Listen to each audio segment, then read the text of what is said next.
Hello and welcome to Culture Over Coffee, a podcast focused on improving company culture and fostering employee engagement. Every week we chat with experts and thought leaders about the latest information and proven practices you can use to reduce regrettable turnover, increase productivity on your team, and retain key customers. So pour a cup of your favorite brew and join us. I'm your host, Beth Sunshine, SVP at Up Your Culture and the Center for Sales Strategy.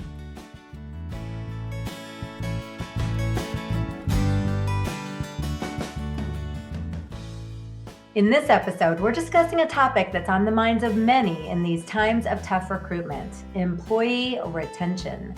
In particular, how to hang on to your superstars.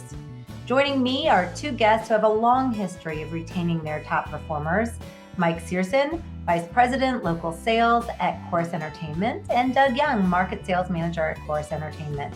Together, they help us understand why it's important to regularly measure the engagement level of your teams, how leaders shouldn't force employees to work in ways that don't match their individual talents, and why practicing empathy can go a long way towards fostering trust and loyalty with your people.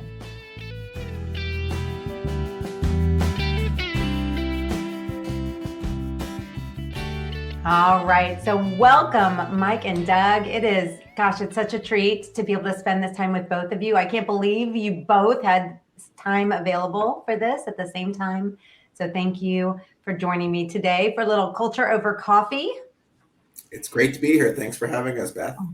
Looking forward to it. Me too. I've been really looking forward to digging into the topic of employee retention with you and gaining some insight from you about what you're seeing.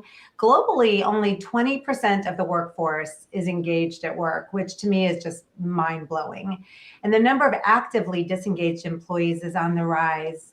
At Up Your Culture, we define employee engagement as the emotional commitment and willingness to give your best at work. So that's just a lot of people who are not feeling connected to their work, not feeling committed to the companies they work for, and they're probably not showing up to work really ready to give it their all. I don't know which is worse, having those people stay or having them leave. Probably between the two, it's better not to have disengaged employees in the organization, but it's tough when they leave. So that's what I want to really dig into with you and get your thoughts on the subject. Are you ready to get started? Yes, for sure. Let's do it.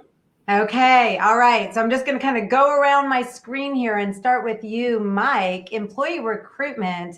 It's been a hot topic in both Canada and the US. We're both experiencing a tough labor market right now. And I recently heard someone say that retention is the new recruitment. And that really resonated with me. So I wanted to get your thoughts on that. Yeah, I think that's certainly true. Granted, I think if your focus is on hiring great talent, that shouldn't be a new phenomenon. And that's certainly been, I think for every company, that's their intention. Yeah. We've been pretty privileged to have gotten it right, I think, more than we've gotten it wrong over the last decade or so. But, I think you also, beyond just hiring great people, you have to make sure that they're engaged, to your point on, that startling statistic.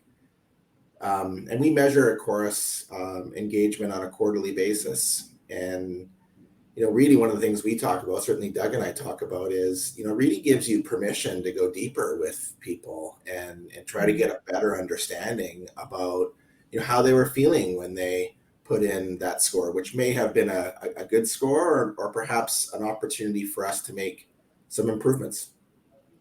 I like that. So after you do your engagement survey, you share that information back and get input on it, talk about it. It's more of a transparent experience. Very, very transparent. So, our process, I sort of do a summary for my entire organization. It's about 260 people. And we sort of share the top line themes that we see. And then the data is broken out at a regional level. So Doug in Calgary would be able to go in, it's obviously all anonymous, but see the data and start to see the themes in his particular region, which might differ greatly from another part of the organization, and certainly does. That makes sense. So Doug, you might even want to touch on that a bit, but I'd love to hear from you just What are some of the biggest challenges you've faced when it comes to retaining strong employees or keeping them engaged? It's funny, we're in the communications business, and communication is probably the number one thing always.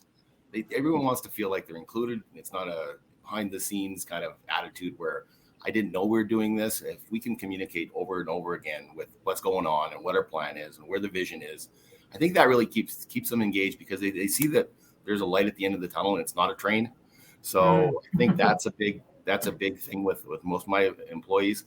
I have like 24 on my team, and most of them are sales reps, they're account managers. So they're engaged because they're out in the field talking to their customers, trying to help them. They have a different perspective. But I've got some inside salespeople that are basically data entry people, making sure that the orders stay on TV. Keeping them engaged is harder because we don't see them as much. They're virtually working now. They work from their home. So I have weekly calls with them just to say how it's going. And it's not so much of a business call as it's a personal call to say, how you feeling? What's going on in your life? What's going on with your families? And I think that's important because we don't connect like we used to. Ever since COVID, it's been a little harder to get in touch. We have sales meetings in person now, finally, and we're getting together with those people, but it's not the same with some of the support staff. So I think that's been the hardest thing, is to make sure that they're engaged, because you can sit at home and sort of wallow in, gee, I don't feel like I'm part of the company anymore. I'm working on the business, but not in it anymore. Because we got to have a sexy business. We've got TV, radio, fun stuff to do. And when you're not actually in the building, seeing those stars and talking to those people, It doesn't feel the same. That makes sense to me. That's right. I can see how just the vibe of, being in the building is such a draw for people. Interesting challenge. I like the way you said that we're in the communications business, and yet communications is our biggest challenge. I think that's one of the most common things I'm hearing these days, that communications is tough. Mike, anything you're seeing as far as challenges that you're facing, or anyone in your company is facing related to retention? Just sort of building on what Doug was saying. We are in the communications business, no doubt, but we're also in show business. And one of the drums we're really trying to beat right now, further to what Doug was saying, is that more and more of our people are becoming not as connected or disconnected to the product, whether that's radio or linear television, not seeing those people that actually put those broadcasts together. We sort of took that for granted before the pandemic sent us all home. And that really needs to be a key focus for us, for our outside salespeople who are in front of customers, being able to articulate the passion and the excitement and all of the great things that we're doing to support our communities from coast to coast. That in large part doesn't come from a one pager from research. That has to come from spending time with the people that are actually producing that content. So that's an area, I think, of focus, and we'll see how that impacts our culture. And I have no doubt, to Doug's point, people working on the business, not in the business. I think that's going to play a big role as well.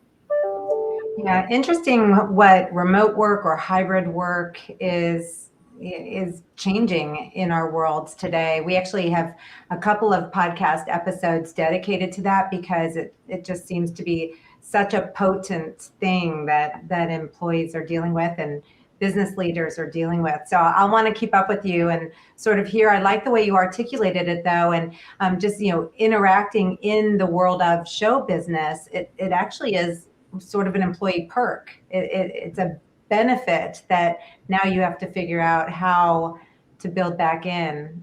Interesting thought. So Mike, sticking with you, obviously when it comes to retention, we want to go about keeping our most talented performers. And I know talent is important to you in general. You're only going to bring on people who you believe are highly talented. Once you get them there, you want to keep them.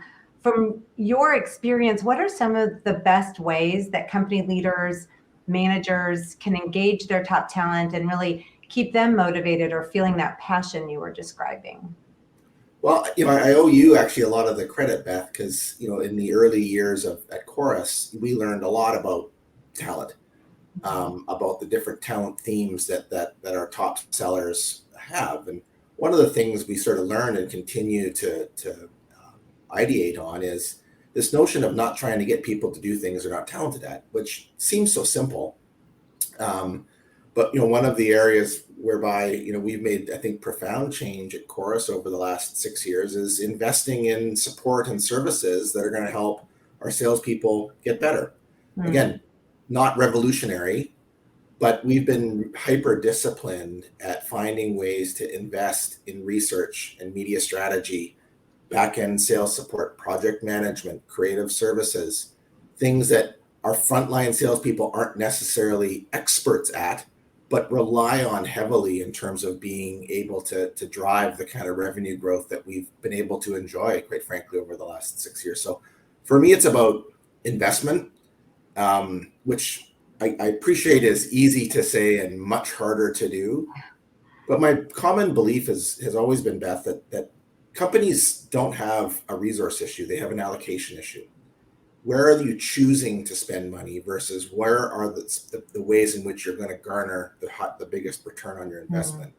So sometimes that might mean making hard choices and maybe walking away from those season tickets to your favorite sports team, or reallocating some things in order to provide the kind of support that your salespeople and, quite frankly, your clients really need.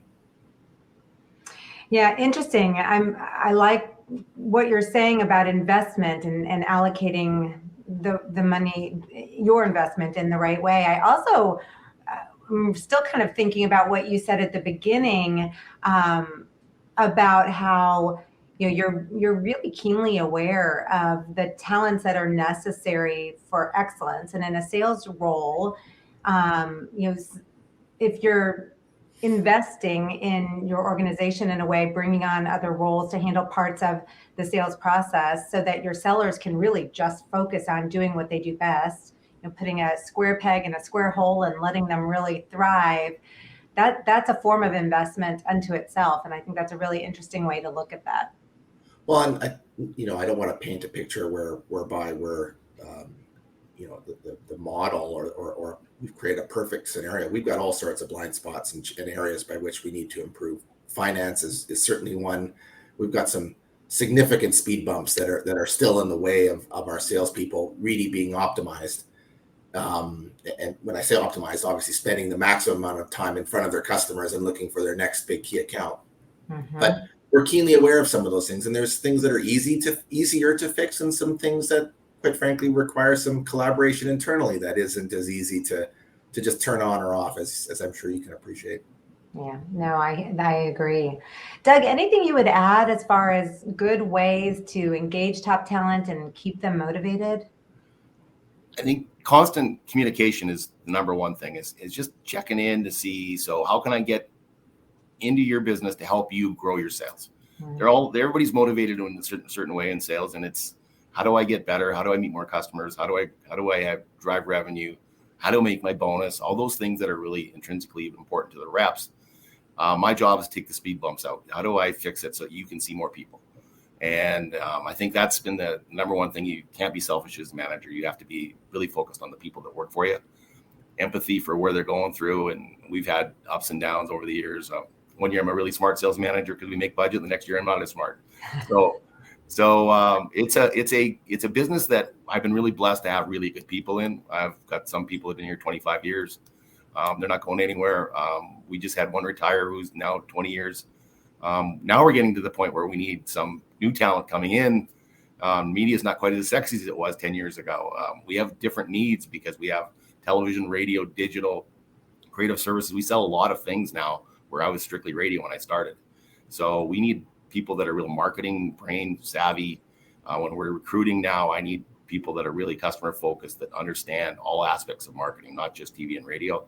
But they've also got to be a fan of TV and radio, because you got to transfer that confidence from their mouths to the clients to understand that it's still relative. And I think that's our biggest challenge with TV and radio now, is getting credibility that it's still a viable mass medium.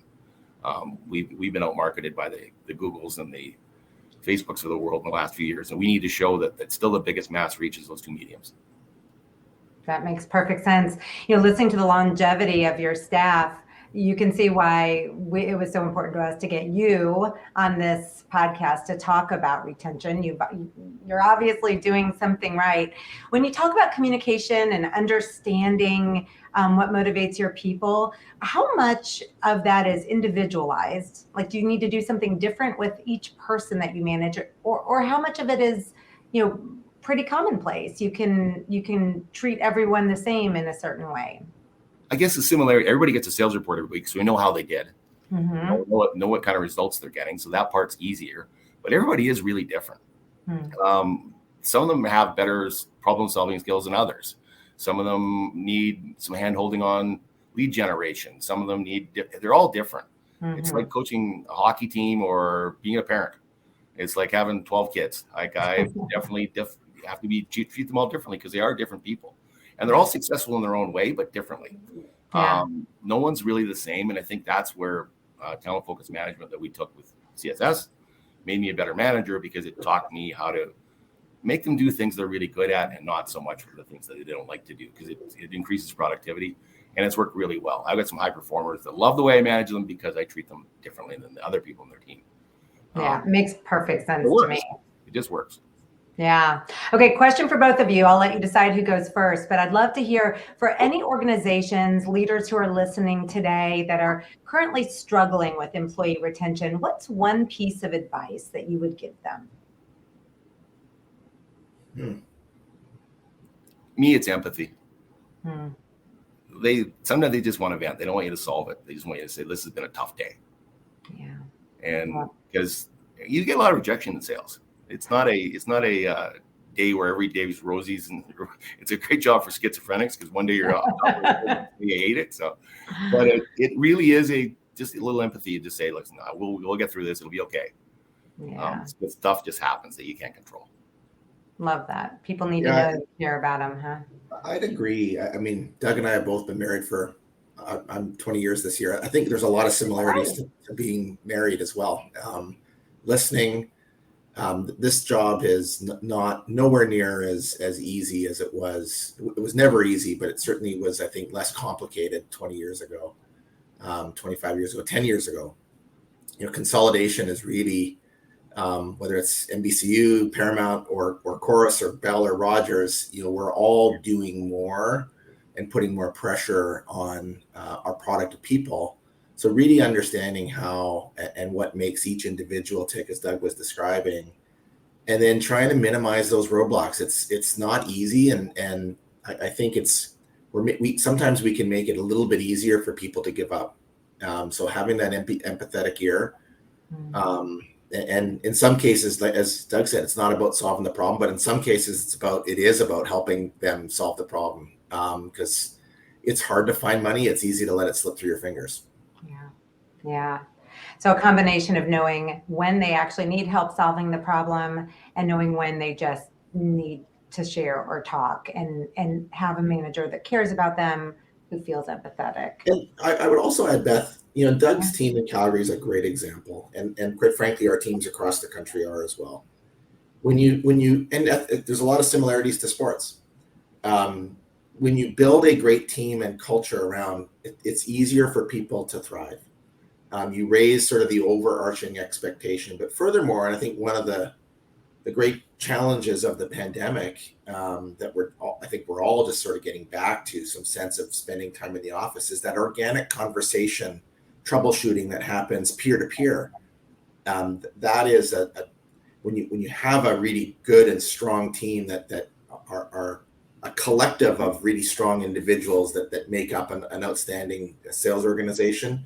They really help themselves, and or help each other, I should say. And that to me is the real opportunity, I think, with investing in talent and ensuring that you've got the right mix of people, or complement of people on your team. Whether, like I said, whether that's a sales organization or your high school football team. Yeah, the dynamics, getting it right, creating that environment in which people thrive. Yep, absolutely. And knowing that everyone knows what their role is. Everyone plays a very critical role in terms of moving the ball down the field or achieving your sales results. And as Doug described, he spends an incredible amount of time with his inside team, because quite frankly, they're our offensive linemen. They're the people that are creating a safe space for our quarterbacks and running backs and wide receivers to move the ball down the field. We couldn't do it without them. So if they're That's not a great engaged, analogy. we're in deep trouble. That's a great analogy. I can picture it. So Doug, coming to you, what trends do you see looking forward when it comes to employee retention, and how can companies prepare for those changes that you think they're going to experience? My team, because they're senior year, I've got to come up with a succession plan for lots of them. Yeah. Right? So I've got 2 or 3 years left in a few of them, and they're rock star reps that they're really hard to replace. Finding marketing focused people, I think, has been my goal. I've hired 2 in the last year. They came from your clients before. They were buying advertising from us. They understood our business. I really thought they were spectacularly bright. I think that's been my focus. I'm not looking so much for a salesperson as I used to be. I need a marketing expert. I walks in the meeting with instant credibility, instant charisma that goes, hey, I've sat in your seat. I know what you're going through. I can help. And I think that's been my biggest thing. And all the reps that I've had in the last 10 years, some guys just sold radio for 20 years and we're very, very successful at it. But now it's harder for them. Yeah. They've got so many other things to sell.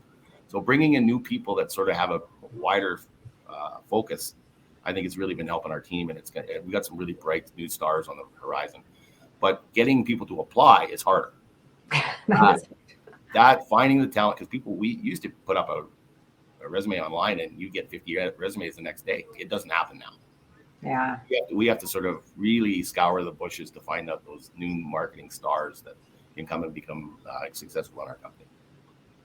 I like the trend you're describing, though, of understanding that what you need in a role is changing as the business is changing. So who you're looking for out there is going to change. And now it's just a matter of attracting those people. Yeah. Our really new compensation plan's helping that. I think we were 100% commission sales force for a long time.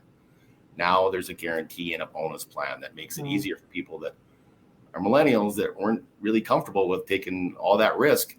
Yeah. So you're going to get a salary no matter what. And that's been helping. Oh, good. Yeah, I think that is something that the younger generations are really attracted to. And I also think you're probably going to open the door to those who don't have experience yet. They may have all the talents you need, the innate ability you need to be successful, but they don't have the resume, so they don't have the confidence. And you're opening the door to those people too. Yeah.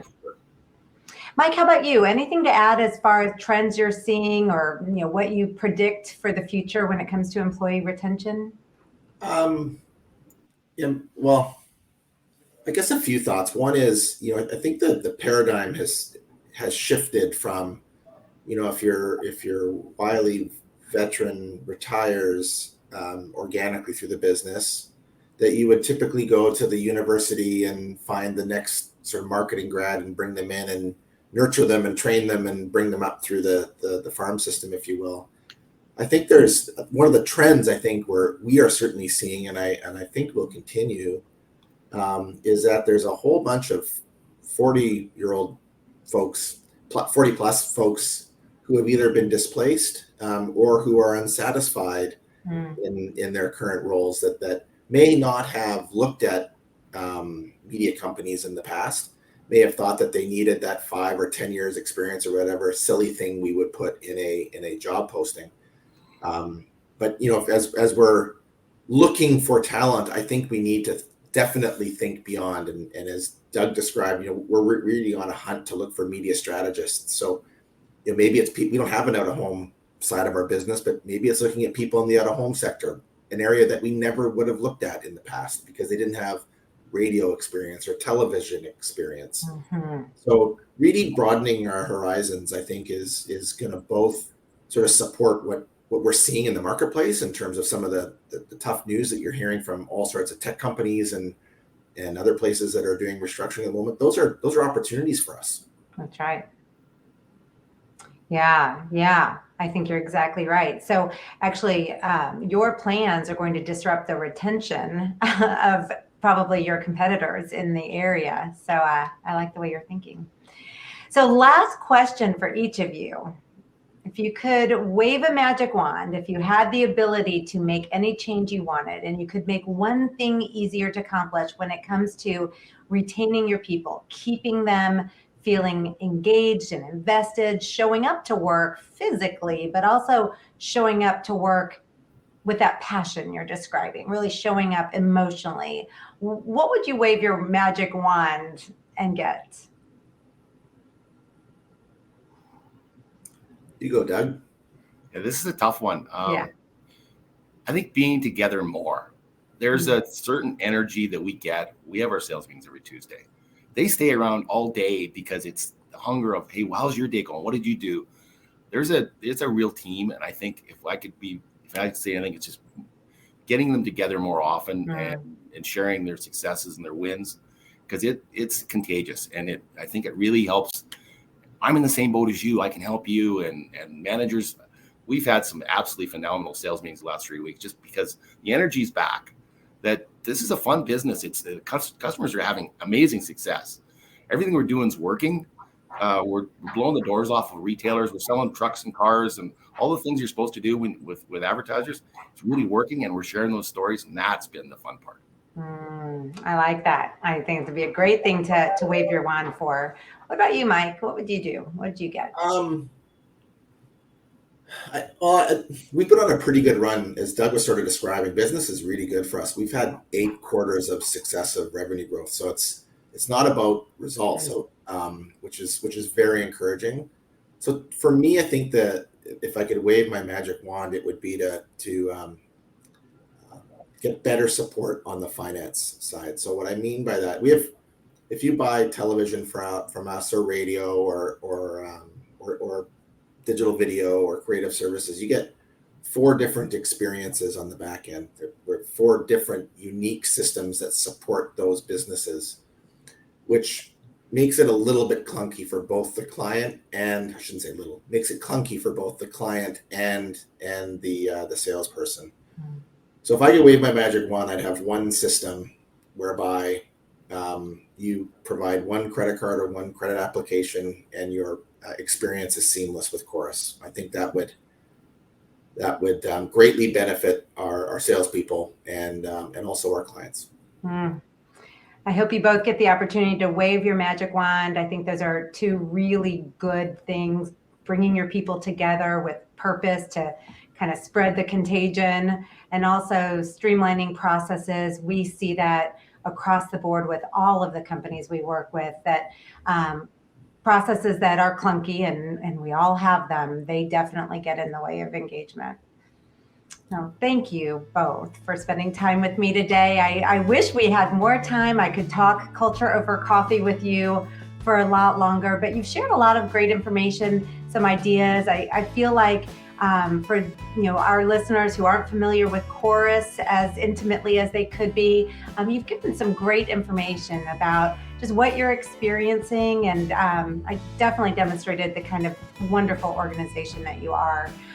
For those listening, I'm going to drop Mike and Doug's LinkedIn information in the show notes so that you can connect with them if you'd like. I think they'd be great people to be connected with on LinkedIn. And also, in case you listened to all this and you began to wonder what your current culture likes, I'm also going to add a link to a self-inventory checklist so you can get a sense for how your organization or your business unit is doing in the areas that we know lead to employee engagement and will help you maintain really strong retention. So Mike, Doug, thank you both for spending time with me today. Thank you, Beth. It was wonderful to see you again, and thanks for having us. Loved it, and I look forward to seeing you again, hopefully soon. And Thank you to everyone listening. It is a true journey to up your culture and elevate employee engagement. Enjoy that journey. Thanks so much for spending time with us on Culture Over Coffee. If you've enjoyed the conversation, be sure to subscribe and join us for every episode. For more helpful information on the topics of company culture and employee engagement, visit us at upyourculture.com.